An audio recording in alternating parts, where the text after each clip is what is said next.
Banking IBPS PO notification വന്നു. ഇനി നമുക്ക് തെറ്റുകൂടാതെ എന്ത് ചെയ്യണം? ഓൺലൈൻ ആപ്ലിക്കേഷൻ ഫില്ല് ചെയ്യണം. എന്തൊക്കെ കാര്യങ്ങളാണ് ശ്രദ്ധിക്കേണ്ടത്? എന്തൊക്കെ ഡോക്യുമെന്റ്സ് നമ്മളുടെ കയ്യിൽ കരുതണം? IBPS PO എന്ന് പറയുന്നത് സ്റ്റേറ്റ് വൈസ് വേക്കൻസി അല്ല, പാൻ ഇന്ത്യ ജോബാണ്, ഓൾ ഇന്ത്യ വേക്കൻസി ആണ് വന്നിട്ടുള്ളത്. 11 പബ്ലിക് സെക്ടർ ബാങ്കുകളിലേക്കുള്ള POയ്ക്കുള്ള നോട്ടിഫിക്കേഷനാണ് വന്നിട്ടുള്ളത് അല്ലെ. അപ്പോ ബാങ്കിന്റെ പ്രിഫറൻസ് എങ്ങനെ കൊടുക്കണം? ഇതെല്ലാം നിങ്ങൾക്കുള്ള കൺസേൺസ് ആണെന്ന് നമുക്കറിയാം. അപ്പൊ എങ്ങനെ തെറ്റുകൂടാതെ നമുക്ക് ഓൺലൈൻ ആപ്ലിക്കേഷൻ ഫില്ല് ചെയ്യാം, എല്ലാം ഈ ഒരു വീഡിയോയിൽ നമുക്ക് ഡീറ്റെയിൽഡ് ആയിട്ട് നോക്കാം. ഒരു കാര്യം പറഞ്ഞോട്ടെ, നോട്ടിഫിക്കേഷൻ ഡൗൺലോഡ് ചെയ്ത് വായിക്കാത്ത ആരെങ്കിലും ഉണ്ടെങ്കിൽ ഉറപ്പായിട്ടും നിങ്ങൾ എന്ത് ചെയ്യുക? നോട്ടിഫിക്കേഷൻ ഡൗൺലോഡ് ചെയ്ത് വായിക്കുക. നമ്മൾ എഴുതാൻ പോകുന്ന എക്സാംസിനെ പറ്റിയിട്ട് വ്യക്തമായ ധാരണ നമുക്ക് ഉണ്ടായിരിക്കണം. ഓക്കെ, IBPS PO എന്ന് പറയുമ്പോൾ നമുക്ക് 3 സ്റ്റേജ് ആയിട്ടാണ്. നമുക്ക് ആദ്യം പ്രിലിംസ് ഉണ്ടായിരിക്കും, മെയിൻസ് ഉണ്ടായിരിക്കും, ഇന്റർവ്യൂ ഉണ്ടായിരിക്കും അല്ലെ. സോ ഇന്റർവ്യൂല് ഉറപ്പായിട്ടും നമുക്ക് ഇതിനെ പറ്റിയിട്ടൊക്കെ ധാരണയുണ്ടോ എന്നുള്ളത് ഉറപ്പായിട്ടും അവർ ചെക്ക് ചെയ്യുന്നതായിരിക്കും. സോ നോട്ടിഫിക്കേഷൻ എല്ലാവരും ഡൗൺലോഡ് ചെയ്ത് വായിക്കുക. നമ്മുടെ ചാനലിലെ നോട്ടിഫിക്കേഷന്റെ വീഡിയോ, അത് കൂടാതെ IBPS PO റിലേറ്റഡ് ആയിട്ട് നിങ്ങൾക്കുണ്ടാകാൻ സാധ്യതയുള്ള എല്ലാ സംശയങ്ങളും ഉൾപ്പെടുത്തി നമ്മളൊരു വീഡിയോ ചെയ്തിട്ടുണ്ടായിരുന്നു. അത് രണ്ടും നമ്മുടെ ചാനലിലുണ്ട്. കാണാത്ത ആരെങ്കിലും ഉണ്ടെങ്കിൽ ഉറപ്പായിട്ടും കാണാം. എങ്കിലും നമുക്ക് നോക്കിയാലോ എന്തൊക്കെ കാര്യങ്ങൾ ആദ്യം നമ്മളുടെ കയ്യിൽ കരുതണം എന്ന് നമുക്ക് നോക്കാം. നമുക്ക് ഓൺലൈൻ ആപ്ലിക്കേഷൻ എന്ന് മുതൽ എന്ന് വരെയാണ് അയക്കാൻ സാധിക്കുക? നമുക്ക് ഓൺലൈൻ ആപ്ലിക്കേഷൻ ജൂലൈ 1 മുതൽ ജൂലൈ 21 വരെയാണ് നമുക്ക് അപ്ലൈ ചെയ്യാനായിട്ട് സാധിക്കുക. ഈ ഒരു ടൈം ലിമിറ്റിൽ തന്നെ നമ്മൾ ഫുൾ പേയ്മെന്റും ചെയ്തെങ്കിൽ മാത്രമേ, മീൻസ് പേയ്മെന്റ് നമ്മൾ പിന്നീട് ചെയ്യാം, അതായത് 21 കഴിഞ്ഞ് പിന്നീട് നമുക്ക് പേയ്മെന്റ് ചെയ്യാനുള്ള ഒരു ടൈമില്ല. പേയ്മെന്റ് ചെയ്യാനും നമുക്ക് ഈ ജൂലൈ 1 മുതൽ ജൂലൈ 21 വരെ ആയിരിക്കും നമ്മളുടെ ടൈം. ഓക്കെ, ഇതിനുശേഷം നമ്മുടെ പ്രിലിംസ് എക്സാം വരുന്നത് ഓഗസ്റ്റിലാണ്. റിവൈസ്ഡ് കലണ്ടറിലൂടെ നമുക്കറിയാം, IBPSന്റെ റിവൈസ്ഡ് കലണ്ടർ വന്നപ്പോൾ നമ്മൾ മനസ്സിലാക്കിയ ഒരു കാര്യമാണ്, ഓഗസ്റ്റ് 17, 23, 24 IBPS POയുടെ പ്രിലിംസ് എക്സാം നടക്കുക. ദാറ്റ് മെയിൻസ് എന്ന് പറയുന്നത് ഒക്ടോബർ 12 ഓക്കെ, ഇന്റർവ്യൂ സെഷൻ വരിക നമുക്ക്, പേഴ്സണാലിറ്റി ടെസ്റ്റ് നവംബർ, ഡിസംബർ, അതേപോലെ തന്നെ ഇന്റർവ്യൂ ഡിസംബർ ഓർ ജനുവരി. നമ്മുടെ ഫൈനൽ റിസൾട്ടും ആ ഒരു ടൈമിലേക്ക് നമുക്ക് ജനുവരി ഒരു ഫെബ്രുവരിയിലേക്ക് നമുക്ക് റിലീസ് ചെയ്യുന്നതായിരിക്കും. ഓക്കെ, അപ്പൊ നമ്മൾ ഈ ഒരു ആപ്ലിക്കേഷൻ ഫോം അയക്കുന്നതിന് മുന്നേ നമ്മുടെ കയ്യിൽ എന്തൊക്കെ കാര്യങ്ങൾ നമ്മൾ കരുതണം? ഓൺലൈൻ ആയിട്ടാണ്, നമുക്ക് ഓൺലൈൻ മോഡ് മാത്രമേ നമുക്ക് എന്ത് ചെയ്യാൻ പറ്റുള്ളൂ? IBPS POയ്ക്ക് അപ്ലൈ ചെയ്യാനായിട്ട് പറ്റുള്ളൂ. അപ്പൊ നമ്മള് ഇപ്പൊ IBPSന് മാത്രമല്ല, ഇത് കഴിഞ്ഞ് വരുന്ന IBPS ക്ലർക്ക് ഉണ്ടായിരിക്കും, അതിനുശേഷം RRB PO, RRB ക്ലർക്ക്, അതേപോലെ തന്നെ SBI ക്ലർക്ക്. ഇപ്പൊ SBI POയുടെയും നോട്ടിഫിക്കേഷൻ വിളിച്ചിട്ടുണ്ട്. ഇതിനെല്ലാത്തിനും ഈ ഡീറ്റെയിൽസ് നമുക്ക് വേണ്ടി വരും. സോ നിങ്ങൾ ഒരു തവണ ഇത് എടുത്തു വെക്കുമ്പോൾ അത് നിങ്ങളുടെ മെയിലിൽ സേവ് ചെയ്ത് വെക്കാനായിട്ട് ശ്രമിക്കുക. അപ്പോൾ നിങ്ങൾക്ക് എന്ത് ചെയ്യും, അല്ലെങ്കിൽ നിങ്ങൾ അത് നിങ്ങളുടെ സിസ്റ്റത്തിലോ അല്ലെങ്കിൽ നിങ്ങൾ എവിടെയാണോ അത് സേവ് ചെയ്ത് വെക്കാനായിട്ട് ശ്രമിക്കുക. അപ്പോൾ മുന്നോട്ട് എല്ലാ എക്സാംസിനും നിങ്ങൾക്ക് ഇതേ ഡീറ്റെയിൽസ് തന്നെ യൂസ് ചെയ്ത് എന്ത് ചെയ്യാം? അപ്ലൈ ചെയ്യാൻ പറ്റും. അപ്പൊ നമുക്ക് റീസെന്റ് പാസ്പോർട്ട് സൈസ് ഫോട്ടോഗ്രാഫ് വേണം നമ്മളുടെ കയ്യിൽ. ദെൻ നമ്മളുടെ സൈൻ, അതേപോലെ തന്നെ left thumb impression, then hand written declaration. ഓരോന്നും ഞാൻ ഡീറ്റെയിൽഡ് ആയിട്ട് പറയാം എന്തൊക്കെയാണെന്ന്. അസ് എ ഹോൾ ആണ് ആദ്യം പറയുന്നത്. ദെൻ ഈ കൊല്ലം ഒരു പുതിയ കാര്യം അവർ ഇൻട്രൊഡ്യൂസ് ചെയ്തിട്ടുണ്ട്. കഴിഞ്ഞ വർഷം വരെ നമുക്ക് SLCയുടെ സർട്ടിഫിക്കറ്റോ ഒന്നും അപ്ലോഡ് ചെയ്യേണ്ട ആവശ്യമില്ലായിരുന്നു. പക്ഷെ ഈ കൊല്ലം SLCയുടെ സർട്ടിഫിക്കറ്റ് അപ്ലോഡ് ചെയ്യണം എന്ന് പറയുന്നുണ്ട്. ഇത്രയും കാര്യങ്ങളാണ് നമുക്ക് വേണ്ടത്. ഓക്കെ, ഓരോന്നിന്റെയും ഡീറ്റെയിൽസ് പറയാം. ആദ്യം തന്നെ ഫോട്ടോഗ്രാഫ്, പാസ്പോർട്ട് സൈസ് ഫോട്ടോഗ്രാഫ് ആയിരിക്കണം. ഇപ്പൊ നിങ്ങൾ എടുത്തിട്ട് ഇപ്പൊ നിങ്ങൾ ഏതെങ്കിലും സ്റ്റുഡിയോയിൽ പോയിട്ട് എടുക്കുക. അതിനുശേഷം അതിന്റെ കോപ്പി നിങ്ങൾ മെയിലിലേക്ക് അയച്ചു തരാൻ പറയുക. മാക്സിമം നിങ്ങൾ ഈ ഒരു സൈസ് എത്രയാണ്, ഇപ്പൊ നോക്കിക്കേ, ഡയമെൻഷൻ ഇവിടെ എടുത്ത് പറഞ്ഞിട്ടുണ്ട് 200 x 230 പിക്സൽസ്. നിങ്ങൾ ഈ സൈസ് തന്നെ പറഞ്ഞാൽ അത് തന്നെ ആക്കി തരും. കാരണം നമുക്ക് ആ ഒരു ഇത്ര KB-നുള്ളിലായിരിക്കണം എന്ന് പറയുന്നുണ്ട്. അതായത് ഫയലിന്റെ സൈസ് എന്ന് പറയുന്നത് 20 KB-ക്കും 50 KB-ക്കും ഇടയിലായിരിക്കണം. പിന്നെ പിക്സലിലുള്ള ഡയമെൻഷൻ ആണ് ഈ പറഞ്ഞേക്കുന്നത്. അപ്പൊ നമ്മൾ എടുക്കുന്ന ഫോട്ടോഗ്രാഫ് നമുക്ക് അറിയാവുന്ന ഒരു കാര്യമാണ്, സ്ട്രെയിറ്റ് ആയിരിക്കണം. നമ്മൾ പകുതിയോ, അത് മാത്രമല്ല നമ്മൾ കൂളിംഗ് ഗ്ലാസ് വെച്ചിട്ടോ തുപ്പി വെച്ചിട്ടോ അങ്ങനെയൊന്നും നമ്മൾ എടുക്കാനായിട്ട് പാടില്ല. നമുക്ക് ലൈറ്റ് ബാക്ക്ഗ്രൗണ്ടിലുള്ള ഫോട്ടോയാണ് മോസ്റ്റ് അവര് പ്രിഫർ ചെയ്യുന്ന ഒരു കാര്യം. ഓക്കെ, നോക്കിക്കേ, recent passport size colour picture ആയിരിക്കണം, ബ്ലാക്ക് ആൻഡ് വൈറ്റ് പറ്റില്ല. പിന്നെ ലൈറ്റ് ബാക്ക്ഗ്രൗണ്ട് ആണ് എന്ന് അവര് എടുത്തു പറയുന്നുണ്ട്. പിന്നെ അതേപോലെ തന്നെ നമ്മൾ എപ്പോഴും പറയുന്ന കാര്യങ്ങൾ തന്നെ, നമ്മൾ സ്ട്രെയിറ്റിൽ നോക്കുക, നമ്മളാണ് എന്നുള്ളത് ആ ഫോട്ടോഗ്രാഫിലൂടെ എന്ത് ചെയ്യാൻ പറ്റണം? മനസ്സിലാക്കാനായിട്ട് പറ്റണം. നിങ്ങൾ ശ്രദ്ധിക്കേണ്ട കാര്യം, ഇതിന്റെ സൈസ് എന്ന് പറയുന്നത് 20 KB-ക്കും 50 KB-ക്കും ഇടയിലായിരിക്കണം. ഇനി നിങ്ങളുടെ കയ്യിൽ പിക്ചർ ഉണ്ട് എന്ന് കരുതി, ഇപ്പൊ നിങ്ങളുടെ കയ്യിലുണ്ട്, പക്ഷെ ഈ ഒരു സൈസിലുള്ളതല്ല എന്നുണ്ടെങ്കിൽ നിങ്ങൾക്ക് ഓൺലൈനായിട്ട് തന്നെ ഇതേ സൈസിലേക്ക് എന്ത് ചെയ്യാം? തനിയെ നിങ്ങൾക്ക് ലാപ്പൊക്കെ ഉണ്ടെങ്കിൽ ലാപ്പിലോ ഫോണിലോ യൂസ് ചെയ്ത് ക്രോം വഴിയോ ഒക്കെ നിങ്ങൾക്ക് എന്ത് ചെയ്യാൻ പറ്റും? ഇതേ സൈസിലേക്ക് നിങ്ങൾക്ക് എന്ത് ചെയ്യാം? കൺവേർട്ട് ചെയ്യാവുന്നതാണ്. ഓക്കെ, ഒരു തവണ നിങ്ങൾ ആ ഒരു സൈസിലാക്കി വെച്ച് കഴിഞ്ഞാൽ മുന്നോട്ട് വരുന്ന എല്ലാ എക്സാംസിനും നിങ്ങൾക്ക് എന്ത് ചെയ്യാം, അത് യൂസ് ചെയ്യാം. ഇനി നമ്മളുടെ ഫോട്ടോ നമ്മൾ അപ്ലോഡ് ചെയ്യുന്നു. ഇത് കൂടാതെ നമ്മുടെ ഓൺലൈൻ ആപ്ലിക്കേഷൻ പ്രോസസ്സിൽ നമ്മൾ അപ്ലൈ ചെയ്യുന്ന സമയത്ത് നമ്മുടെ ഫോട്ടോ ക്യാപ്ചർ ചെയ്യും. അതായത് നമ്മളാണ് അയക്കുന്നത്, അത് ഓൺലൈനായിട്ട് നമ്മളുടെ ഫോട്ടോ ക്യാപ്ചർ ചെയ്യുന്ന ഒരു കാര്യം കൂടെ ഉണ്ട്. മുന്നോട്ട് ഞാൻ നിങ്ങളെ ആപ്ലിക്കേഷൻ അയച്ച് കാണിക്കുമ്പോൾ നിങ്ങൾക്ക് അത് മനസ്സിലാകും. അന്നേരം നിങ്ങൾ ശ്രദ്ധിക്കേണ്ട കാര്യം ഞാൻ ഇവിടെ പറഞ്ഞേക്കാം. നമ്മൾ നോക്കിക്കേ, ensure the photo is captured against light coloured preferably white background and their is adequate light. അതായത് നമ്മൾ തന്നെയാണ് എന്ന് മനസ്സിലാകണം. ലൈറ്റ് ബാക്ക്ഗ്രൗണ്ട് ആണ് അവർ പ്രിഫർ ചെയ്യുന്നത്. അത്യാവശ്യം ലൈറ്റ് ഉള്ള, അത് ഇരുട്ടത്തൊന്നും ഇരുന്ന് നമ്മൾ ഫോട്ടോ എടുത്തിട്ട് അപ്ലോഡ് ചെയ്യരുത് എന്നുള്ളതാണ് അവർ ഉദ്ദേശിക്കുന്നത്. ഓക്കെ, നമ്മൾ look straight at the web cam or camera. ഇപ്പൊ നമ്മൾ ഫോണിലും നമുക്ക് ചെയ്യാം. നമ്മൾ ലാപ്പ് വഴിയാണ് അയക്കുമ്പോൾ നമുക്ക് അതിലെ വെബ് ക്യാം യൂസ് ചെയ്തിട്ട് നമുക്ക് എന്ത് ചെയ്യാം, ഫോട്ടോ ക്യാപ്ചർ ചെയ്യാം. അപ്പൊ അതിൽ സ്ട്രൈറ്റ് ആയിട്ട് തന്നെ നോക്കാം. നമ്മളുടെ പാതിയും ചരിഞ്ഞും പിരിഞ്ഞും ആയിരിക്കരുത് നമ്മളുടെ ഫോട്ടോ അതിൽ വരേണ്ടത്. പിന്നെ should be of passport size photograph ആയിരിക്കും അവര് പ്രിഫർ ചെയ്യുന്നത്. ചെയ്യാൻ പാടില്ലാത്ത കാര്യം പറയുന്നുണ്ട്. അതായത് സ്മോൾ സൈസ് ഫോട്ടോഗ്രാഫ് ആയിരിക്കരുത്. ജസ്റ്റ് നമ്മൾ ഈ ഫോൺ വെച്ചിട്ടാണെങ്കിലും വെബ് ക്യാം വെച്ചിട്ട് എടുക്കുമ്പോഴും അങ്ങോട്ടും ഇങ്ങോട്ടും ചരിഞ്ഞും തിരിഞ്ഞും ഒന്നും പോകാൻ പാടില്ല എന്നുള്ളൊരു കാര്യമാണ് അവർ ഉദ്ദേശിക്കുന്നത്. കൃത്യമായി നമ്മളാണ് എന്നുള്ളൊരു കാര്യം മനസ്സിലാകണം. ഓക്കെ, ഷാഡോ ഒന്നും വരാനായിട്ട് പാടില്ല. അതേപോലെ തന്നെ ഡാർക്ക് ഓർ ഇംപ്രോപ്പർ ബാക്ക്ഗ്രൗണ്ട്. ഞാൻ പറഞ്ഞില്ലേ, റൂമിൽ ഇപ്പം നല്ല വെളിച്ചമൊന്നും ഇല്ല, നമ്മളാണ് ഫുള്ളി ഇരുട്ടായിട്ടൊക്കെ ഉള്ള രീതിയിൽ ഇരുന്ന് നിങ്ങൾ എന്ത് ചെയ്യാൻ പാടില്ല, ഫോട്ടോ ക്യാപ്ചർ ചെയ്യാനായിട്ട് പാടില്ല. അപ്പൊ അപ്ലൈ ചെയ്യുന്ന സമയത്ത് പ്രോപ്പർ ലൈറ്റ് ഉണ്ട്, നല്ല ബാക്ക്ഗ്രൗണ്ട് ആണ് എന്നുള്ളൊരു കാര്യം നിങ്ങൾ ഉറപ്പായിട്ടും ഉറപ്പുവരുത്തിയിരിക്കണം. അതിനുശേഷം നമ്മളുടെ സൈൻ ശ്രദ്ധിച്ച് കേട്ടോണം. നമ്മളുടെ സൈൻ എന്ന് പറയുന്നത് വൈറ്റ് പേപ്പറിൽ ബ്ലാക്ക് ഇങ്ക് കൊണ്ട് വേണം നമ്മൾ ഇടാൻ. ഇപ്പൊ ഒരു പേപ്പറിൽ ഇപ്പൊ നിങ്ങൾ കഫയിൽ പോയിട്ട് നിങ്ങൾക്ക് വേണമെങ്കിൽ സ്കാൻ ചെയ്തെടുക്കാം. അവിടെ ചെന്നൊരു വൈറ്റ് പേപ്പറിൽ ബ്ലാക്ക് കളർ പെൻ കൊണ്ട് നിങ്ങൾ സൈൻ ചെയ്യുക. അത് സ്കാൻ ചെയ്ത് ഈ പറയുന്ന സൈസിലാക്കിയിട്ട് നിങ്ങളുടെ മെയിൽ അറ്റാച്ച് ചെയ്തിട്ടിരുന്നാൽ മതി. ഓക്കെ, ഇതിന്റെ സൈസ് എന്ന് പറയുന്നത് 140/60 പിക്സൽ ആയിരിക്കണം. അതേപോലെ തന്നെ 10 KB-ക്കും 20 KB-ക്കും ഇടയിലായിരിക്കണം ഇതിന്റെ സൈസ് എന്ന് പറയുന്നത്. 20 KB കൂടാൻ പാടില്ല. എടുത്ത് പറഞ്ഞിട്ടുള്ള ഒരു കാര്യമുണ്ട്, നമ്മുടെ സിഗ്നേച്ചർ ക്യാപിറ്റൽ ലെറ്ററിലാകാൻ പാടില്ല. ഇപ്പൊ എന്റെ പേര് അഞ്ജു, അപ്പൊ ഞാൻ എന്റെ സൈൻ ഇങ്ങനെ ക്യാപിറ്റലിൽ അഞ്ജു എന്ന് എഴുതി ചെയ്യാനായിട്ട് പാടില്ല, ക്യാപിറ്റൽ ലെറ്ററിലാകാൻ പാടില്ല. അത് ശ്രദ്ധിച്ചോണം. ഓക്കെ, ഇതാണ് സൈനിന്റെ നമ്മുടെ സിഗ്നേച്ചറിന്റെ പറഞ്ഞിട്ടുള്ള ഡയമെൻഷൻസ്. ഇനി അതേപോലെ തന്നെ ലെഫ്റ്റ് തമ്പ് ഇംപ്രഷൻ പറയുന്നുണ്ട്. അപ്പൊ നമ്മൾ ഏതെങ്കിലും ഇങ്ക് പാഡിൽ, ഇപ്പൊ നിങ്ങൾ ഏതെങ്കിലും കഫേയിലൊക്കെ ചെന്നിട്ടാണെങ്കിലും അല്ലെങ്കിൽ നമ്മളുടെ ഫോൺ തന്നെ യൂസ് ചെയ്തിട്ട് ചെയ്യാം. കറക്റ്റ് ഈ ഒരു സൈസിലാക്കി എടുക്കണം എന്നേ ഉള്ളൂ. അപ്പൊ നമ്മുടെ ഇങ്ക് പാഡ് യൂസ് ചെയ്തിട്ട് എന്ത് ചെയ്യുക, ഒരു വൈറ്റ് പേപ്പറിൽ നിങ്ങൾ തമ്പ് മീൻസ് അതിന്റെ ഇംപ്രഷൻ കൊടുക്കുക. അതിനുശേഷം എന്ത് ചെയ്യുക, അത് സ്കാൻ ചെയ്യുക. ഓക്കെ, ഇത് JPG ഓർ JPEG ഫോർമാറ്റിലായിരിക്കണം, PDF അല്ല. ദെൻ ഇതിന്റെ ഡയമെൻഷൻ എന്ന് പറയുന്നത് 240/240 പിക്സൽസ് ആയിരിക്കണം. ഫയൽ സൈസ് എന്ന് പറയുന്നത് 20 KB-ക്കും 50 KB-ക്കും ഇടയിലായിരിക്കണം. ഓക്കെ, ഈ ഒരു കാര്യം ശ്രദ്ധിക്കുക. Left thumb impression. ഓക്കെ, ഇത് കൂടാതെ നമുക്കൊരു ഹാൻഡ് റിട്ടൺ ഡിക്ലറേഷൻ ഉണ്ടായിരിക്കണം. അപ്പൊ എന്താണ് ഈ ഹാൻഡ് റിട്ടൺ ഡിക്ലറേഷൻ? വേണ്ട, അതിന്റെ ഫോർമാറ്റ് ആണ് ഇവിടെ വേണ്ട ലാസ്റ്റ് കൊടുത്തിട്ടുള്ളത്. അപ്പൊ ആരാണോ അയക്കുന്നത്, ഇപ്പൊ ഞാനാണ് അയക്കുന്നതെങ്കിൽ അഞ്ജു R, എന്റെ പേര് അവിടെ എഴുതണം. Here declare that all the information submitted by be in the application form is correct, true and valid. I will present the supporting document as when required. നമ്മളുടെ ഹാൻഡ് റൈറ്റിംഗിൽ ക്യാപിറ്റൽ ലെറ്ററിലല്ല, നമ്മളുടെ റണ്ണിങ് ഹാൻഡ് റൈറ്റിംഗിൽ ഇതൊരു white പേപ്പറിൽ എഴുതുക.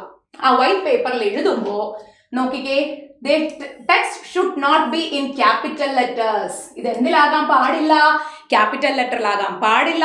And ഇവിടെ പറഞ്ഞിരിക്കുന്ന ഒരു കാര്യം നോക്കിക്കേ, English clearly on a white paper with black ink. നമ്മളുടെ സിഗ്നേച്ചറിന്റെ കാര്യം പറഞ്ഞതുപോലെ തന്നെ വൈറ്റ് പേപ്പറിൽ ബ്ലാക്ക് ഇങ്ക് കൊണ്ട് നിങ്ങളുടെ റണ്ണിങ് ലെറ്റേഴ്സിൽ വേണം എഴുതാനായിട്ട്. ഓക്കെ, ഇത് നേരത്തെ പറഞ്ഞതുപോലെ തന്നെ എഴുതുക, അത് സ്കാൻ ചെയ്യാം. ഈ സൈസ് ആയിരിക്കണം. ഈ സൈസ് എപ്പോഴും ശ്രദ്ധിക്കുക. ഇത് ഒരു തവണ നിങ്ങൾ ചെയ്തു വെച്ചാൽ പിന്നെ മുന്നോട്ടുള്ള എല്ലാ എക്സാംസിനും നിങ്ങൾക്ക് എന്ത് ചെയ്യാം, ഇത് തന്നെ യൂസ് ചെയ്യാം. ഇനി നമ്മുടെ SLCയുടെ സർട്ടിഫിക്കറ്റ് നിങ്ങളുടെ കയ്യിൽ നമ്മൾ അപ്ലൈ ചെയ്യുന്നതിന് മുന്നേ നിങ്ങൾ SLCയുടെ കോപ്പി കയ്യിലെടുത്ത് വെച്ചിട്ട് വേണം. കാരണം നമ്മളുടെ പേര്, ഡേറ്റ് ഓഫ് ബർത്ത്, നമ്മളുടെ കാസ്റ്റ് എല്ലാം അത് തന്നെ നോക്കി നിങ്ങൾ കൊടുക്കാനായിട്ട് ശ്രമിക്കുക. അത് തന്നെ ശ്രമിക്കാന്നല്ല, അത് തന്നെ നോക്കി കൊടുക്കുക. പിന്നെ ഒരു തിരുത്ത്, അതായത് നമുക്ക് ഒരു തെറ്റ് വന്നിട്ട് പിന്നെ മുന്നോട്ടേക്ക് നോക്കുന്നതിനെക്കാട്ടിലും ബെറ്റർ തെറ്റ് കൂടാതെ നമ്മൾ അപ്ലൈ ചെയ്യുന്നതാണ്. ഇത് PDF ഫോർമാറ്റിലായിരിക്കണം. ഓക്കെ. പിന്നെ ഡോക്യുമെന്റിന്റെ സൈസ് എന്ന് പറയുന്നത് A4 സൈസ് ആയിരിക്കണം. അപ്പൊ അത് നിങ്ങൾ അത് എന്ത് ചെയ്യുക, നിങ്ങൾ സ്കാൻ ചെയ്ത് കയ്യിൽ സൂക്ഷിക്കുക. പിന്നെ നമ്മളുടെ സൈസ് എന്ന് പറയുന്നത് 500 KB കാട്ടിലും കൂടാനായിട്ട് പാടില്ല. ബിലോ 500 KB ആയിരിക്കണം നമ്മളുടെ ഫയൽ സൈസ്.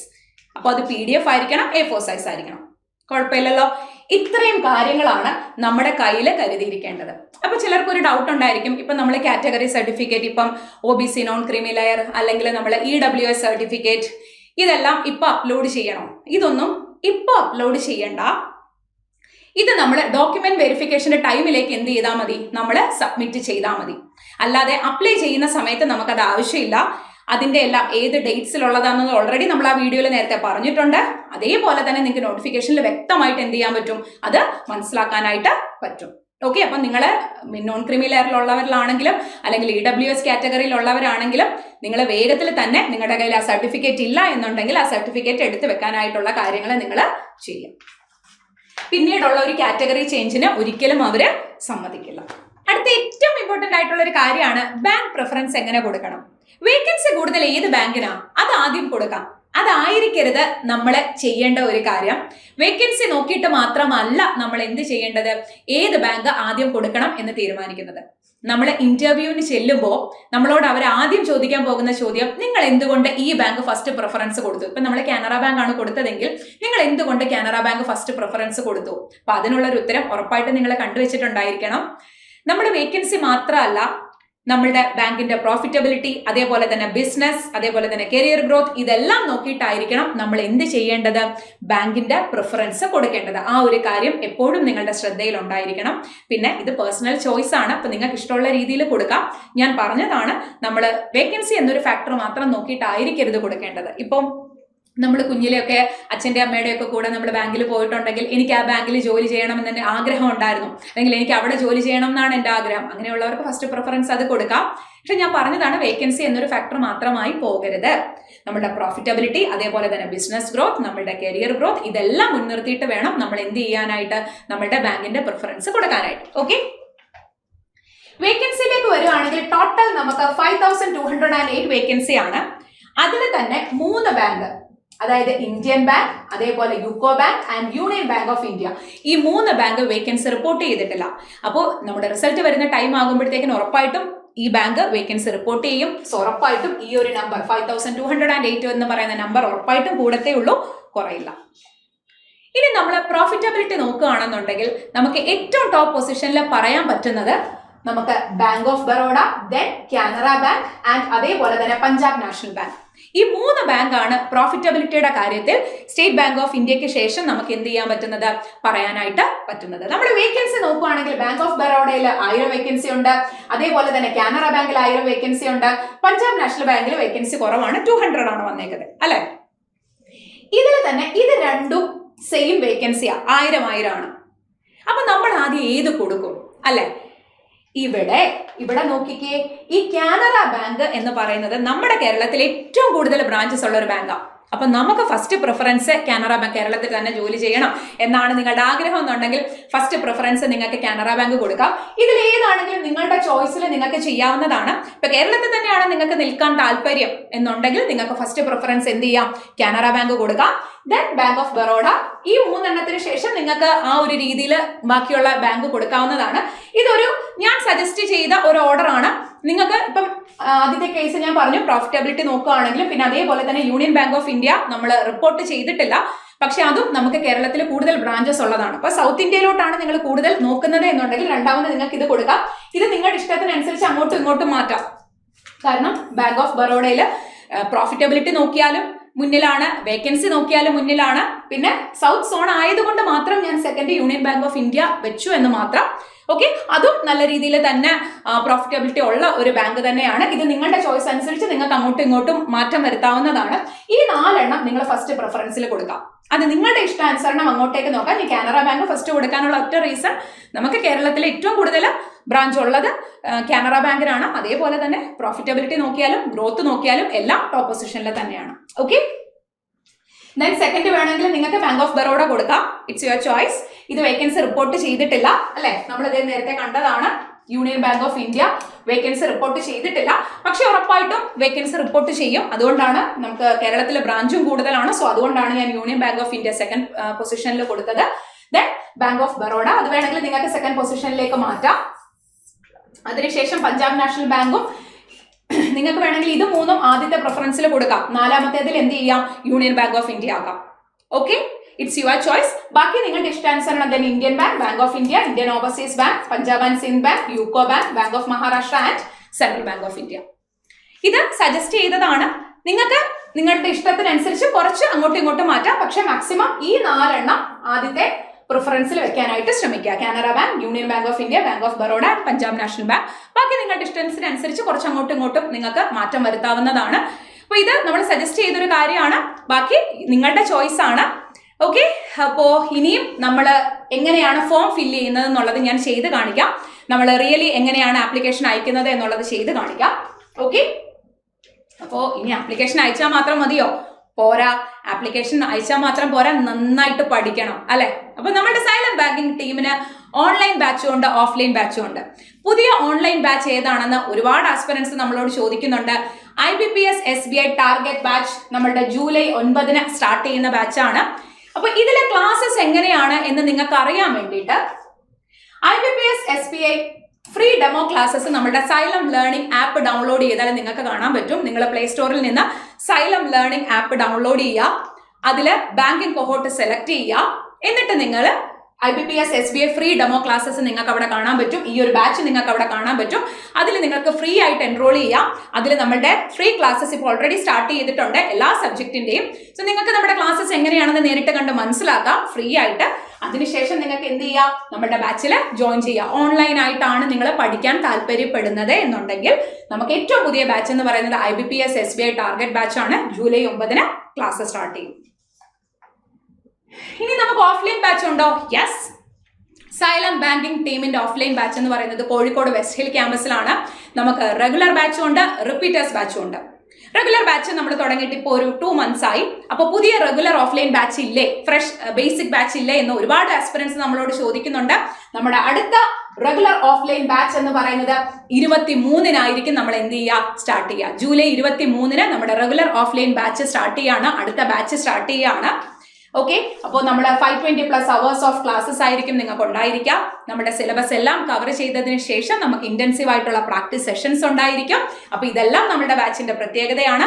നിങ്ങൾക്ക് എന്തെങ്കിലും ഡൗട്ട് നമ്മുടെ ഓഫ്ലൈൻ ബാച്ചിനെ പറ്റിയിട്ടുണ്ടെങ്കിൽ ഈ ഒരു നമ്പറിൽ നിങ്ങൾക്ക് കോൺടാക്ട് ചെയ്യാവുന്നതാണ്. അഡ്മിഷൻ ആയിട്ടും നിങ്ങൾക്ക് ഈ ഒരു നമ്പറിൽ കോൺടാക്ട് ചെയ്യാം. ഇത് ബാങ്കിങ് ഓഫ്ലൈൻ്റെ കാര്യമാണ്. നമുക്ക് റിപ്പീറ്റേഴ്സ് ബാച്ചും നമ്മൾ സ്റ്റാർട്ട് ചെയ്തിട്ടുണ്ട്. റിപ്പീറ്റേഴ്സ് ബാച്ചിന്റെ ക്ലാസ് നമ്മൾ സ്റ്റാർട്ട് ചെയ്തു. കാരണം എക്സാംസിങ് എത്തിപ്പോയി. പ്രിലിംസും മെയിൻസും കട്ടയ്ക്ക് നിന്ന് ഒരുമിച്ച് പ്രാക്ടീസ് ചെയ്തെങ്കിൽ മാത്രമേ നമുക്ക് ഈ കൊല്ലം വരുന്ന ഒരുപാട് എക്സാംസിന് എന്ത് ചെയ്യാൻ പറ്റുള്ളൂ, പ്രിപ്പയർ ചെയ്യാനായിട്ട് പറ്റുള്ളൂ. ഒക്ടോബറിൽ നമുക്ക് മെയിൻസ് ആണ്. സോ റിപ്പീറ്റേഴ്സിന്റെ ക്ലാസ് സ്റ്റാർട്ട് ചെയ്തിട്ടുണ്ട്. പിന്നെ നമ്മുടെ ഓഫ്ലൈൻ്റെ ഏറ്റവും വലിയൊരു പ്രത്യേകത എന്ന് പറയുന്നത് നിങ്ങൾക്ക് ഫ്രീ ആയിട്ട് ഓൺലൈൻ റെക്കോർഡഡ് സെഷൻസ് പ്രൊവൈഡ് ചെയ്യും നമ്മുടെ ക്ലാസ്സസ് കൂടാതെ. ഓക്കെ, അപ്പോൾ അതുകൊണ്ട് തന്നെ നിങ്ങൾക്ക് ബേസ് സ്ട്രോങ് ആക്കാനായിട്ടും ഡെഫിനറ്റ് ആയിട്ടും പറ്റും. ഓക്കെ, അപ്പൊ ഇനി നമുക്ക് എങ്ങനെ അപ്ലൈ ചെയ്യണം എന്നുള്ളത് നോക്കാം. ആദ്യം തന്നെ IBPSന്റെ വെബ്സൈറ്റിലേക്ക് പോവുക. IBPS www.ibps.co.in എന്ന വെബ്സൈറ്റിലേക്ക് പോവുക. അതിൽ നമ്മളുടെ കോമൺ റിക്രൂട്ട്മെന്റ് പ്രോസസ് എന്ന് കാണാൻ സാധിക്കും. CRP, PO or MT live അതിൽ കാണാൻ സാധിക്കും. അതിൽ ക്ലിക്ക് ചെയ്ത് മുന്നോട്ടേക്ക് പോകുമ്പോൾ ആദ്യം തന്നെ CRP process probationary officer or management trainee 15 എന്ന് കാണാം. അതിൽ ക്ലിക്ക് ചെയ്യുക. ഓക്കെ, അതിൽ first apply online for common recruitment process under CRP, PO or MT. Then അതിന് താഴെ തന്നെ നമ്മുടെ നോട്ടിഫിക്കേഷൻ ഉണ്ട്. നോട്ടിഫിക്കേഷൻ ഡൗൺലോഡ് ചെയ്ത് വായിക്കാത്തവരുണ്ടെങ്കിൽ ഉറപ്പായിട്ട് വായിക്കാം. അതിലേക്ക് ക്ലിക്ക് ചെയ്ത് മുന്നോട്ടേക്ക് പോകുമ്പോൾ ഇവിടെ click here for new registration എന്ന് കാണാൻ സാധിക്കും. താഴേക്ക് വരുമ്പോൾ നോക്കിക്കേ, ബേസിക് ഡീറ്റെയിൽസ്, ബേസിക് ഇൻഫോർമേഷൻസ് ആണ് നമ്മൾ ഇവിടെ കൊടുക്കേണ്ടത്. അത് നമ്മളുടെ SLCയിൽ എങ്ങനെയാണോ നമ്മളുടെ പേരും ഡീറ്റെയിൽസും കൊടുത്തിരിക്കുന്നത് അത് തന്നെ കൊടുക്കുക. തെറ്റ് വരുത്താതിരിക്കാൻ ശ്രമിക്കുക. ഫസ്റ്റ് നെയിം കൊടുക്കുക. അത് തന്നെ നമ്മൾ എന്ത് ചെയ്യുക, കൺഫേം ചെയ്യുക. ദെൻ ലാസ്റ്റ് നെയിം കൊടുക്കുക. എനിക്ക് മിഡിൽ നെയിം ഇല്ല, അതുകൊണ്ട് ഞാനത് സ്കിപ്പ് ചെയ്തു. ദെൻ ലാസ്റ്റ് നെയിം കൊടുത്ത് മുന്നോട്ടേക്ക് പോവാം. ദെൻ മൊബൈൽ നമ്പർ കൊടുക്കുക. വർക്കിംഗ് ആയിട്ടുള്ള മൊബൈൽ നമ്പർ കൊടുക്കാൻ ശ്രമിക്കുക. കാരണം ഇതിലേക്കായിരിക്കും കംപ്ലീറ്റ് ഡീറ്റെയിൽസ് നമ്മുടെ റിക്രൂട്ട്മെന്റ് പ്രോസസ്സ് കഴിയുന്നത് വരെ വരുന്നത്. സോ കൊടുക്കുന്ന മെയിൽ ID അതേപോലെ തന്നെ ഫോൺ നമ്പറും വർക്കിംഗ് ആണെന്ന് ഉറപ്പുവരുത്തുക.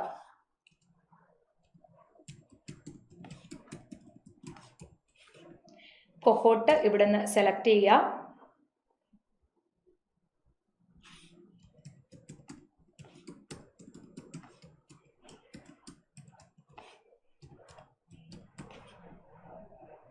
ദെൻ ലാസ്റ്റ് നമ്മളുടെ സെക്യൂരിറ്റി കോഡ് കൊടുത്ത് മുന്നോട്ടേക്ക് പോവാം. സേവ് ആൻഡ് നെക്സ്റ്റ് കൊടുക്കുക. നമ്മൾ കൊടുത്ത ഡീറ്റെയിൽസ് എല്ലാം കറക്റ്റ് ആണെന്ന് ഉറപ്പ് വരുത്തുക. പിന്നീട് ഒരു എഡിറ്റ് നമുക്ക് പറ്റില്ല. സോ ഓക്കെ ആണെങ്കിൽ ഓക്കെ കൊടുത്ത് മുന്നോട്ടേക്ക് പോവാം. ഇപ്പോൾ തന്നെ നിങ്ങളുടെ ഫോണിലേക്കും അതേപോലെ തന്നെ മെയിൽ ID-യിലേക്കും ഒരു മെസ്സേജ് വരും. നിങ്ങളുടെ ആപ്ലിക്കേഷൻ നമ്പറും അതേപോലെ തന്നെ പാസ്വേഡും ആയിരിക്കും. ദെൻ നിങ്ങൾ എന്ത് ചെയ്യണം? നമ്മളുടെ ആപ്ലിക്കേഷൻ നമ്പറും അതേപോലെ തന്നെ നമ്മളുടെ ആ പാസ്വേഡും കൊടുത്ത് നിങ്ങൾ എന്ത് ചെയ്യണം? ലോഗിൻ ചെയ്യണം. Okay, so here login for already registered കാൻഡിഡേറ്റ്സിൻ്റെ അവിടെ നമ്മളുടെ നമ്പർ കൊടുക്കുക. നമ്പറും പാസ്വേഡും കൊടുത്ത് എന്ത് ചെയ്യുക? ലോഗിൻ ചെയ്യുക. ബാക്കിയുള്ള പ്രോസസ്സ് അതിനുശേഷമാണ്.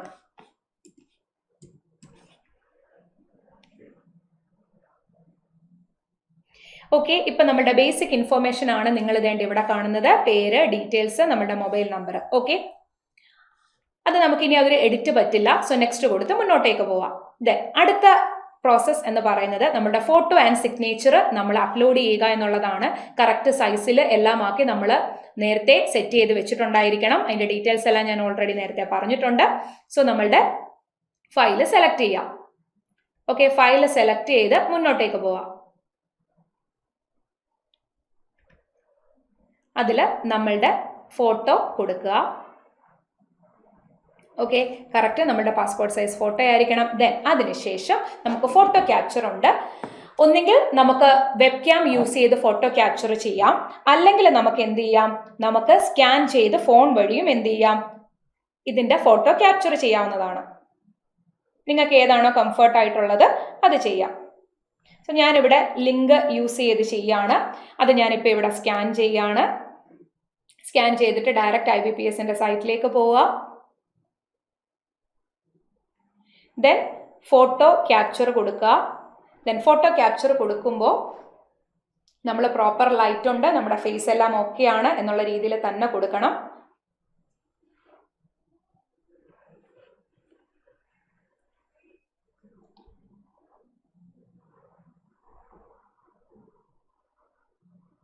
ഓക്കെ, നമ്മൾ ഫോട്ടോ ക്യാപ്ചർ ചെയ്തതിന് ശേഷം അത് ഓക്കെ കൊടുക്കുക.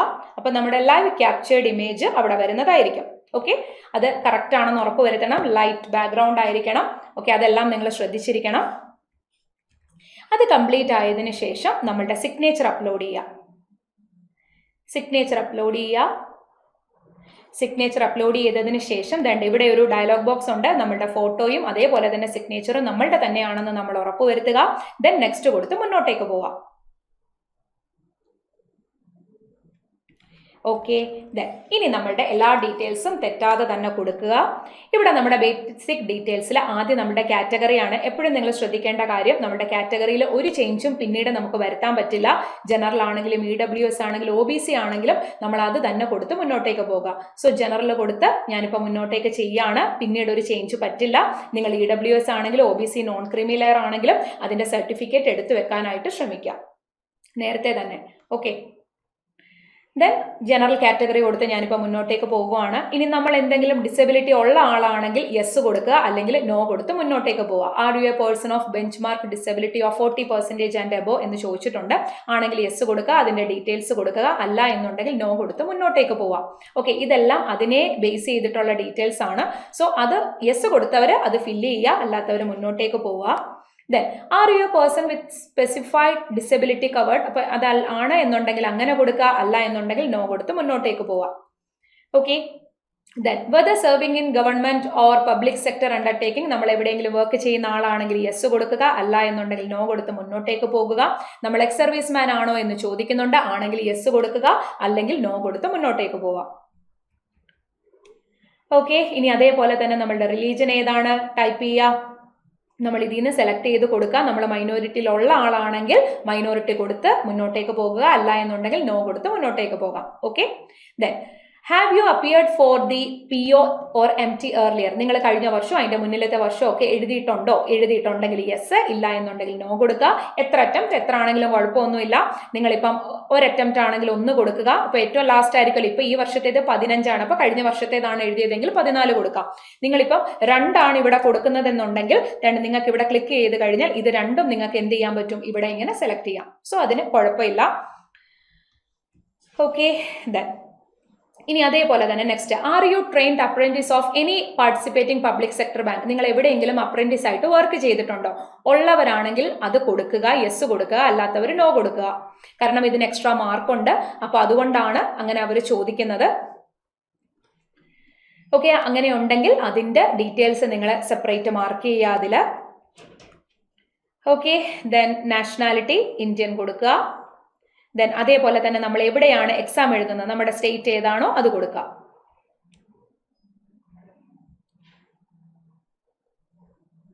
ഓക്കെ, അതിനുശേഷം താഴേക്ക് വരിക. നമ്മളുടെ പ്രിലിമിനറി എക്സാമിനേഷൻ സെന്റർ നിങ്ങൾ എവിടെയാണോ കൊടുക്കുന്നത്, ആലപ്പുഴയെങ്കിൽ ആലപ്പുഴ, അല്ലെങ്കിൽ കോഴിക്കോടാണെങ്കിൽ കോഴിക്കോട്, എവിടെയാണോ അത് കൊടുക്കുക. അതേപോലെ തന്നെ നമ്മൾ ID പ്രൂഫ് നോക്കിക്കേ. I confirm my name is on the ID card and this application exactly match. നമ്മൾ ഇവിടെ കൊടുത്തതും ഞാൻ എക്സാമിന് ഏത് ID കാർഡാണോ കൊണ്ടുവരുന്നത് അതിലെ നെയിമും സെയിം ആണ്. ഏതാണോ, ഇപ്പൊ പാസ്പോർട്ട് ആണെങ്കിൽ പാസ്പോർട്ട്, ആധാർ കാർഡ് ആണെങ്കിൽ ആധാർ കാർഡ്, എന്താണോ അത് കൊടുക്കുക. ഓക്കെ, അത് നമ്മുടെ ആധാർ പ്രൂഫ് നമ്പർ അവരിവിടെ ചോദിച്ചിട്ടുണ്ട്. അല്ലെങ്കിൽ ഏതാണോ അത് നിങ്ങൾ കൊടുക്കുക. കറക്റ്റായിട്ട് തെറ്റാതെ കൊടുക്കാനായിട്ട് ശ്രമിക്കുക. ഇനി താഴേക്ക് നമ്മുടെ പേഴ്സണൽ ഡീറ്റെയിൽസ് ആണ്. അപ്പോൾ നമ്മളുടെ എലിജിബിലിറ്റി ക്രൈറ്റീരിയ നോക്കണം. നമ്മുടെ ഡേറ്റ് ഓഫ് ബർത്ത് തെറ്റാതെ കൊടുക്കുക. ഓക്കെ, ദെൻ അതിന് താഴേക്ക് വന്നിട്ട് നമ്മുടെ ജെൻഡർ, മെയിലെങ്കിൽ മെയിൽ, ഫീമെയിലെങ്കിൽ ഫീമെയിൽ കൊടുക്കുക.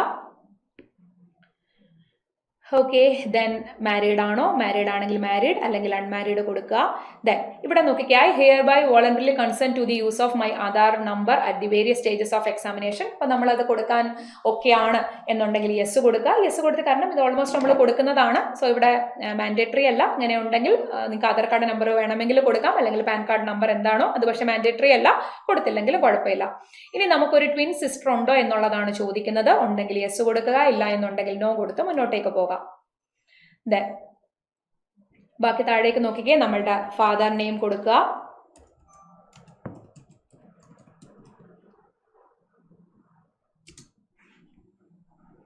അതേപോലെ തന്നെ മദേഴ്സ് നെയിം കൊടുക്കുക, അഡ്രസ്സ് കൊടുക്കുക.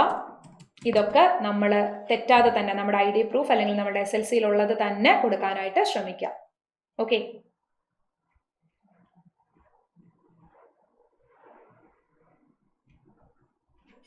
നമ്മുടെ അഡ്രസ്സ്, ഡിസ്ട്രിക്റ്റ്, അതേപോലെ തന്നെ പിൻകോഡ്, ഇതെല്ലാം തെറ്റാതെ കൊടുക്കുക. ഓക്കെ, നമ്മുടെ പെർമനന്റ് അഡ്രസ്സും അതേപോലെ തന്നെ കറസ്പോണ്ടന്റ് അഡ്രസ്സും സെയിം ആണെങ്കിൽ യെസ് കൊടുത്ത് മുന്നോട്ടേക്ക് പോവുക. അത് ടിക്ക് ചെയ്ത് മുന്നോട്ടേക്ക് പോവുക. ലാസ്റ്റ് നമ്മളുടെ ഏത് അഡ്രസ്സിൽ വെച്ചിട്ടുള്ളതാണോ അത് നമ്മൾ സെലക്ട് ചെയ്യുക. GST invoicing. ഓക്കെ, നമ്മുടെ ആപ്ലിക്കേഷൻ ഫീ എന്ന് പറയുന്നത് 850 ആണ്. ഇനി നമ്മളുടെ ഡീറ്റെയിൽസ് വാലിഡേറ്റ് ചെയ്യുക. നമ്മൾ എവിടെയെങ്കിലും കൊടുത്തതിനകത്തിൽ എന്തെങ്കിലും ഒരു പ്രശ്നം ഉണ്ടെങ്കിൽ ഇതേപോലെ എറർ കാണിക്കും. നമ്മൾ എവിടെയെങ്കിലും ഏതെങ്കിലും ഒരു പോയിന്റ് വിട്ടുപോയിട്ടുണ്ടെങ്കിൽ. ഓക്കെ, ഞാൻ ആ പേര് കൊടുത്തത് ഇച്ചിരി ഒരു ഗ്യാപ്പ് ഇട്ടിട്ടുണ്ടായിരുന്നു, അതുകൊണ്ടാണ് അങ്ങനെ കാണിച്ചത്. ഓക്കെ, ഞാനതങ്ങ് ഫുൾ നെയിം കൊടുത്തു.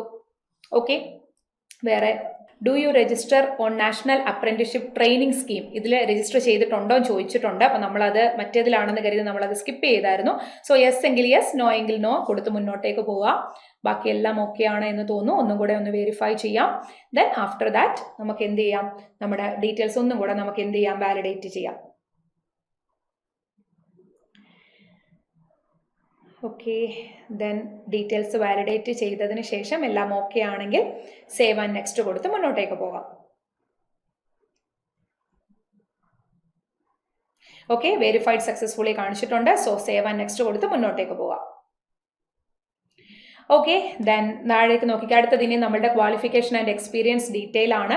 നമ്മുടെ SLC ഏതാണ്, ഇപ്പം നമ്മുടെ നെയിം ഓഫ് ദി ബോർഡ് അല്ലെങ്കിൽ യൂണിവേഴ്സിറ്റി ആണ് ചോദിച്ചേക്കുന്നത്. സോ ഇവിടെ നമുക്ക് എന്ത് ചെയ്യാം, ഇപ്പോൾ SLC ആണെങ്കിൽ സ്റ്റേറ്റ് ബോർഡ് കൊടുക്കുക, CBSE ആണെന്നുണ്ടെങ്കിൽ CBSE കൊടുക്കുക. ഏതാണോ നിങ്ങളുടെ SLC ബോർഡ് അത് കൊടുക്കുക. ദെൻ ഗ്രാജുവേഷൻ ഏതാണോ ആ യൂണിവേഴ്സിറ്റിയും കൊടുക്കുക, ഡിഗ്രി ഏതാണെന്നുള്ളത് കൊടുക്കുക. ഇപ്പം ഡിഗ്രി BA ആണെങ്കിലും BSc ആണെങ്കിലും ഏതാണോ BTech ആണെങ്കിലും അത് നമ്മൾ കൊടുക്കുക. ഏതാണോ നമ്മളുടെ പ്രിഫറൻസ് നമ്മളുടെ സബ്ജക്റ്റ് ഏതാണോ അത് കൊടുക്കുക. നമ്മളുടെ പാസിംഗ് ഡേറ്റ് ഇപ്പം നമ്മുടെ സർട്ടിഫിക്കറ്റിലുള്ള ഡേറ്റ് തന്നെ കൊടുക്കാനായിട്ട് ശ്രമിക്കുക. 1 സെക്കൻഡ്, സർട്ടിഫിക്കറ്റിലുള്ള ഡേറ്റ് തന്നെ കൊടുക്കുക. ഇനിയിപ്പോൾ നിങ്ങൾക്ക് റിസൾട്ട് വന്നതേ ഉള്ളൂ, സർട്ടിഫിക്കറ്റ് കിട്ടിയിട്ടില്ല എന്നുണ്ടെങ്കിൽ റിസൾട്ട് വന്ന ഡേറ്റ് ഏതാണോ അത് കൊടുത്തും നിങ്ങൾക്ക് എന്ത് ചെയ്യാം, അപ്ലൈ ചെയ്യാവുന്നതാണ്. നിങ്ങളുടെ മാർക്ക് പെർസെൻറ്റേജ് എത്രയാണ് എന്നുള്ളത് കൊടുക്കുക. ഓക്കെ, GPA ആണ് എന്നുണ്ടെങ്കിലും അത് നിങ്ങൾ പെർസെൻറ്റേജിലേക്ക് മാറ്റണം. നമ്മുടെ ക്ലാസ് ഏതാണ്, ഗ്രേഡ് ഏതാണ് എന്നുള്ളത് കൊടുക്കുക. ഓക്കെ, നിങ്ങൾക്ക് PG ഉണ്ടെങ്കിൽ ആ ഡീറ്റെയിൽസും കൊടുക്കാം. അതിനുശേഷം താഴേക്ക് വരുമ്പോൾ നമുക്ക് കമ്പ്യൂട്ടറിലുള്ള നോളജ് ഉണ്ടോ എന്ന് ചോദിക്കുന്നുണ്ട്. Do you have operating and working knowledge in computer system? Yes കൊടുക്കുക, മാൻഡേറ്ററി ആണ്. ഇനി നമുക്ക് എന്തെങ്കിലും സർട്ടിഫിക്കറ്റ് ഉണ്ടോ, അതോ നമ്മൾ 10ലോ +2ലോ ഒക്കെ പഠിച്ചിട്ടുണ്ടോ, അത് ഏത് സബ്ജക്റ്റ് ആണ്, കമ്പ്യൂട്ടർ ആയിട്ടാണോ IT ആയിട്ടാണോ പഠിച്ചിട്ടുള്ളത്? ഇപ്പോൾ SLC ഒക്കെ ആണെന്നുണ്ടെങ്കിൽ IT സബ്ജക്റ്റ് ആയിട്ട് നമ്മൾ പഠിച്ചിട്ടുണ്ടായിരിക്കും. ഡിഗ്രിയിൽ നിങ്ങൾക്ക് ഏതെങ്കിലും ഒരു പേപ്പർ കമ്പ്യൂട്ടറിലുണ്ടെങ്കിൽ നിങ്ങൾക്ക് ഡിഗ്രി കൊടുക്കാം, അവിടെ കമ്പ്യൂട്ടർ as എ സബ്ജക്റ്റ് കൊടുത്താൽ മതിയാകും. ഓക്കെ, ഇനി ഇതൊന്നും ഇല്ല എന്നുണ്ടെങ്കിൽ നിങ്ങൾക്ക് ഏതെങ്കിലും ഒരു സർട്ടിഫിക്കറ്റ് കോഴ്സ് നിങ്ങൾ ചെയ്താൽ മതിയാകും. Okay, yes. ഇനി അടുത്തത് നോക്കുക, നിങ്ങൾ എവിടെയെങ്കിലും വർക്കിംഗ് ചെയ്യുവാണോ, നിങ്ങൾക്ക് എന്തെങ്കിലും വർക്ക് എക്സ്പീരിയൻസ് ഉണ്ടോ എന്നുള്ളതാണ് ഇവർ ചോദിക്കുന്നത്. ഉണ്ടെങ്കിൽ അതിൻ്റെ ഡീറ്റെയിൽസ് കൊടുക്കുക, ഇല്ല എന്നുണ്ടെങ്കിൽ മുന്നോട്ടേക്ക് പോകാം. ഇനി പ്രീ എക്സാമിനേഷൻ ട്രെയിനിങ് നമുക്കല്ല, അതായത് ജനറൽ കാറ്റഗറി കൊടുത്തോണ്ടാണ് ഇവിടെ അത് നമുക്ക് ഡിസേബിൾ ആയി കിടക്കുന്നത്. SC ST OBC religious minority കാൻഡിഡേറ്റ്സിനുള്ളതാണ്. ദെൻ ലാസ്റ്റ് നമുക്കറിയാവുന്ന ലാംഗ്വേജ് എല്ലാം കൊടുക്കുക. ഇംഗ്ലീഷ് ഓർ മലയാളം, നമുക്ക് എഴുതാൻ അറിയാം, വായിക്കാൻ അറിയാം. നിങ്ങൾക്ക് അറിയാവുന്ന 3 ലാംഗ്വേജും നിങ്ങൾക്ക് ഇവിടെ എന്ത് ചെയ്യാവുന്നതാണ്, ഫിൽ ചെയ്യാവുന്നതാണ്. ഓക്കെ, ഇനി ഇതിനിടയിൽ വേറൊരു കാര്യം കൂടെ ചോദിച്ചിട്ടുണ്ട്, whether any prosecution has been awarded by any, നമുക്കെതിരെ എന്തെങ്കിലും കേസോ കാര്യങ്ങളോ വന്നിട്ടുണ്ടോ എന്നുള്ളതാണ്. സോ അത് ഇല്ല എന്ന് കൊടുത്ത് മുന്നോട്ടേക്ക് പോകുക. ഇല്ലായിരിക്കുമല്ലോ, ഡെഫിനറ്റ് ആയിട്ടും അല്ലേ? Okay, then save and next കൊടുത്ത് മുന്നോട്ടേക്ക് പോകുന്നതിന് മുന്നേ നമ്മുടെ ഡീറ്റെയിൽസ് ഒന്ന് വാലിഡേറ്റ് ചെയ്തിരിക്കണം. നമ്മൾ എവിടെയെങ്കിലും എന്തെങ്കിലും ഒരു കാര്യം നമ്മൾ വിട്ടുപോയിട്ടുണ്ട് എന്നുണ്ടെങ്കിൽ നമുക്കത് മനസ്സിലാക്കാനായിട്ട് പറ്റും. ഓക്കെ, അതേപോലെ തന്നെ SLCയുടെ പാസിംഗ് ഡേറ്റ് നമ്മളോട് ചോദിച്ചിട്ടുണ്ട്. ഓക്കെ, ഞാനത് സ്കിപ്പ് ചെയ്ത് മുന്നോട്ടേക്ക് പോയതാണ്. ഓക്കെ, ദെൻ ഒരു ഡേറ്റ് കൊടുക്കുക, നമ്മുടെ പെർസെൻറ്റേജ് ഓഫ് മാർക്ക് എത്രയാണോ അത് കറക്റ്റായിട്ട് കൊടുക്കുക. ഓക്കെ, യെസ്, ബാക്കിയെല്ലാം ഓക്കെയാണ്. സോ നമ്മളുടെ ഡീറ്റെയിൽസ് മുന്നോട്ടേക്ക് പോകാം. SLCയുടെ മാർക്കും അതേപോലെ തന്നെ നമ്മളുടെ ഡിഗ്രിയുടെ പെർസെൻറ്റേജും ഇവിടെ ചോദിച്ചിട്ടുണ്ട്. ഓക്കെ, നമ്മളുടെ ഡീറ്റെയിൽസ് വാലിഡേറ്റ് ചെയ്യാം. യെസ്, എല്ലാം കറക്റ്റാണ്. ദെൻ ഓക്കെ കൊടുത്ത് മുന്നോട്ടേക്ക് പോവാം. സേവ് ആൻഡ് നെക്സ്റ്റ് കൊടുത്ത് മുന്നോട്ടേക്ക് പോകാം.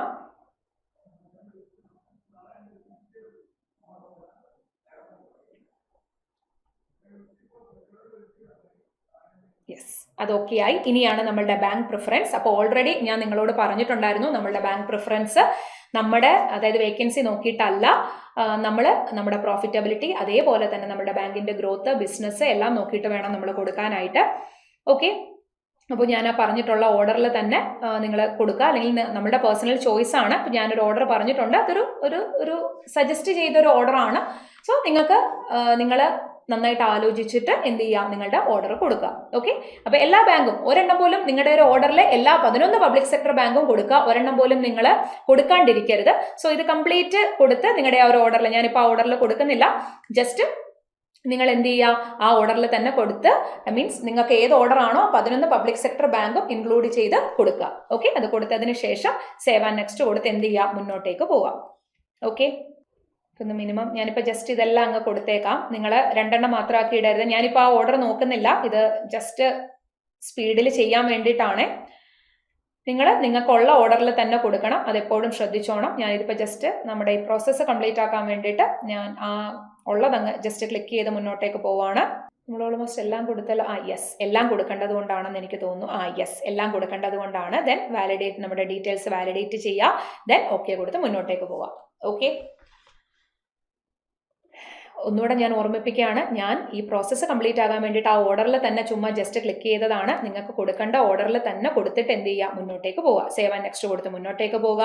ഇപ്പം നമ്മുടെ കംപ്ലീറ്റ് ആപ്ലിക്കേഷൻ പ്രോസസ്സും കംപ്ലീറ്റ് ആയി. നമ്മൾ കൊടുത്ത ഡീറ്റെയിൽസ് എല്ലാം കറക്റ്റ് ആണോ എന്ന് നോക്കുക. അത് കംപ്ലീറ്റ് കറക്റ്റ് ആണ് എന്ന് ഉറപ്പ് വരുത്തിയതിന് ശേഷം ലാസ്റ്റ് എന്ത് ചെയ്യുക, നിങ്ങൾ സബ്മിറ്റ് ചെയ്യുക. ഓക്കെ, നമുക്ക് ലാംഗ്വേജ് എത്ര വേണമെങ്കിലും കൊടുക്കാം. ഞാനിപ്പോൾ ഇവിടെ ജസ്റ്റ് ഒരെണ്ണം മാത്രമേ കൊടുത്തിട്ടുണ്ടെന്നേ ഉള്ളൂ. I confirm that my name is as filled by me in the application form. അതായത് നമ്മൾ നേരത്തെ പറഞ്ഞു നമ്മൾ കൊടുത്ത നെയിമും നമ്മൾ കൊണ്ടുവരുന്ന ഐഡിയിലും എല്ലാം ഒരേ, അതായത് ഒരു ചേഞ്ചും ഇല്ല എന്നുള്ളൊരു കാര്യമാണ്. ഓക്കെ, ദെൻ നമ്മൾ എന്ത് ചെയ്യുക, എല്ലാം ഓക്കെ ആണ് എന്നുണ്ടെങ്കിൽ കംപ്ലീറ്റ് രജിസ്ട്രേഷൻ കൊടുക്കുക. ഓക്കെ, പിന്നെ നമ്മളിത് കംപ്ലീറ്റ് കൊടുത്തു കഴിഞ്ഞാൽ പിന്നെ ഒരു എഡിറ്റും നമുക്ക് പറ്റില്ല. അപ്പോൾ സോ എല്ലാം കറക്റ്റ് ആണ് എന്ന് ഉറപ്പ് വരുത്തിയതിന് ശേഷം ഓക്കെ കൊടുത്ത് മുന്നോട്ടേക്ക് പോവാം. ഓക്കെ, ഇനി നെക്സ്റ്റ് എന്ന് പറഞ്ഞാൽ നമ്മുടെ ഡോക്യുമെന്റ്സ് അപ്ലോഡ് ചെയ്യാനാണ്. ഡോക്യുമെന്റ്സ് അപ്ലോഡ് ചെയ്യുമ്പോൾ ആദ്യം ലെഫ്റ്റ് തമ്പ് ഇംപ്രഷൻ നമ്മൾ ഓൾറെഡി സെറ്റ് ചെയ്ത് വെച്ചിട്ടുണ്ട്, അത് ഓക്കെ ആക്കുക. അത് നമ്മുടെ പ്രിവ്യൂ എല്ലാം കാണിക്കുന്നത് കറക്റ്റ് ആണോ നോക്കുക. ഓക്കെ, ദെൻ ഇവിടെ ഓക്കെ ആണെങ്കിൽ ഓക്കെ കൊടുത്ത് മുന്നോട്ടേക്ക് പോവുക. Then hand written declaration already നമ്മളത് സെറ്റ് ചെയ്ത് വെച്ചിട്ടുണ്ട്, അത് നമുക്കിവിടെ അതിൻ്റെ പ്രിവ്യൂ കാണാനായിട്ട് പറ്റും.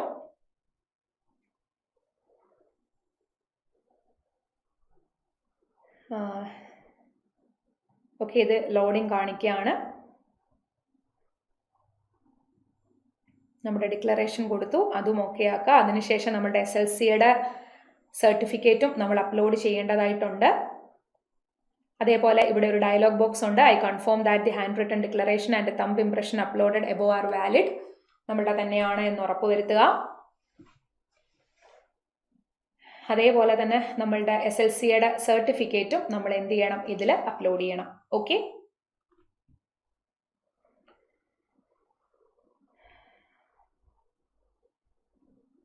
നമ്മളുടെ PDF ആയിട്ട് വേണം നമ്മൾ ഇതിൽ അപ്ലോഡ് ചെയ്യാൻ. ഇത് ജസ്റ്റ് സൈറ്റിൻ്റെ ഒരു ഹാങ് ഇഷ്യൂ ആണെന്ന് തോന്നുന്നു.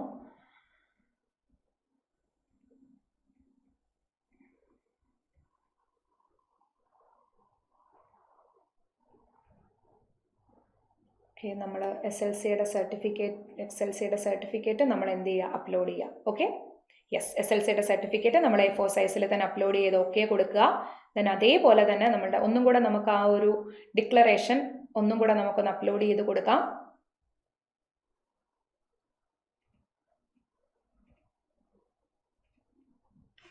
അതും കൂടെ ഉള്ളൂ, നമ്മളുടെ SLCയുടെ PDF അപ്ലോഡായി. ദെൻ ഇവിടെ I agree to connect to the DigiLocker, അത് നോ കൊടുത്ത് മുന്നോട്ടേക്ക് പോവാം. That's it. ദെൻ നമ്മളുടെ സെക്യൂരിറ്റി കോഡ് കൊടുക്കുക.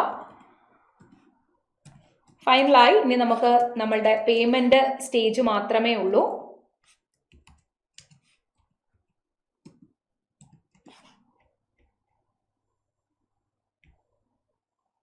ഓക്കെ, നമ്മുടെ ഹാൻഡ് റിട്ടൺ ഡിക്ലറേഷൻ അപ്ലോഡ് ചെയ്യുകയാണ്. ഓക്കെ, അത് ക്ലിയർ ആണ്.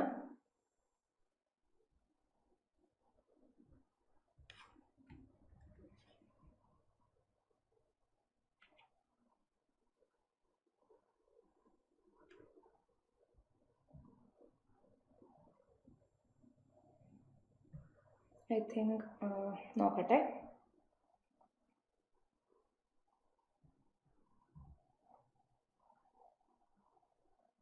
യെസ്, അത് ഓക്കെ ആയി. ഇപ്പോൾ ദെൻ ഓക്കെ കൊടുത്ത് മുന്നോട്ടേക്ക്. സൈറ്റിൻ്റെ ചെറിയൊരു ഹാങ് ഇഷ്യൂ കൊണ്ടാണ് അത് ഓക്കെ ആയത്. അത് ക്ലിയർ, നിങ്ങൾ ഒന്നും കൂടെ വേണമെങ്കിൽ ഞാൻ കാണിക്കാം, ശ്രദ്ധിക്കുക. നമ്മൾ കൊടുക്കുന്നത് നമ്മുടേത് വായിക്കാൻ പറ്റിയിരിക്കണം കൃത്യമായിട്ട്. വേണ്ട പ്രിവ്യൂ നമുക്കിവിടെ കാണാൻ പറ്റും. വേണ്ട എൻ്റെ റണ്ണിങ് ഹാൻഡ് റൈറ്റിങ്ങിൽ എഴുതിയ ഡിക്ലറേഷനാണ്. അത് ഇതേപോലെ തന്നെ പ്രിവ്യൂ നിങ്ങൾക്ക് കാണാനായിട്ട് പറ്റണം. Okay, then save and next കൊടുത്ത് മുന്നോട്ടേക്ക് പോവുക. ഓക്കെ, എല്ലാം ഫൈനലി ഓക്കെ ആണ് എന്ന് ഉറപ്പ് വരുത്തിയതിന് ശേഷം ഓക്കെ ആക്കുക, ഓക്കെ കൊടുക്കുക. ഓക്കെ, ഇനി ഫൈനലി നമുക്ക് പേയ്മെൻറ്റ് മാത്രമേ ഉള്ളൂ, വേറൊന്നുമില്ല. അപ്പോൾ നമ്മൾ ഏതാണോ ബിൽഡെസ്കോ അല്ലെങ്കിൽ CC അവന്യോ ഏതാണോ നമ്മൾ കൊടുത്ത് മുന്നോട്ടേക്ക് നമുക്ക് പേയ്മെൻറ്റ് ചെയ്യാം. നിങ്ങൾ പേയ്മെൻറ്റ് ആ സമയത്ത് തന്നെ ചെയ്യാനായിട്ട് ശ്രമിക്കുക, പിന്നീട് അത് മറന്നു പോകരുത് ലാസ്റ്റ് ഡേറ്റിൽ. ദെൻ സബ്മിറ്റ് കൊടുത്ത് മുന്നോട്ടേക്ക് പോവുക. ഓക്കെ, ലാസ്റ്റ് നിങ്ങൾക്ക് നെറ്റ് ബാങ്കിങ്ങോ ക്രെഡിറ്റ് കാർഡോ ഇൻ്റർനെറ്റ് ബാങ്കിങ്ങോ ഏത് വേണമെങ്കിലും യൂസ് ചെയ്ത് നിങ്ങൾക്ക് പേയ്മെൻറ്റ് കംപ്ലീറ്റ് ചെയ്യാം. അപ്പോൾ ഇതാണ് നമ്മളുടെ കംപ്ലീറ്റ് പ്രോസസ്സ് എന്ന് പറയുന്നത്. തെറ്റുകൂടാതെ നമ്മുടെ ആപ്ലിക്കേഷൻ ഫോം ഫില്ല് ചെയ്യുക. നിങ്ങൾ പേയ്മെൻറ്റ് ചെയ്യാൻ മറക്കരുത്. പേയ്മെൻറ്റ് ചെയ്തെങ്കിൽ മാത്രമേ നമ്മുടെ ആപ്ലിക്കേഷൻ ഫോം ഫില്ലപ്പ് കംപ്ലീറ്റ് ആകത്തുള്ളൂ. പിന്നെ അതേപോലെ തന്നെ നിങ്ങൾ കംപ്ലീറ്റ് ചെയ്തതിന് ശേഷം വീണ്ടും നിങ്ങൾ ലോഗിൻ ചെയ്ത് നിങ്ങളുടെ ആപ്ലിക്കേഷൻ ഫോം ഡൗൺലോഡ് ചെയ്ത് സൂക്ഷിക്കുക. നാളെ ഇൻ്റർവ്യൂവിനൊക്കെ പോകുന്ന ടൈമിൽ നമുക്കിത് പ്രിൻ്റ് എടുത്ത് കൊണ്ടുപോകേണ്ടതായിട്ട് വരും. ഇപ്പം നമ്മളിത് നമ്മളുടെ കയ്യിൽ സൂക്ഷിച്ച് വെച്ചാൽ മതി. ഓക്കെ, അപ്പോൾ ഇനി നന്നായി പഠിക്കുക, അടിപൊളിയായിട്ട് പഠിക്കുക. അപ്പോൾ നമുക്കിനി വീണ്ടും ഒരു വീഡിയോയിൽ കാണാം. Wish you all the best.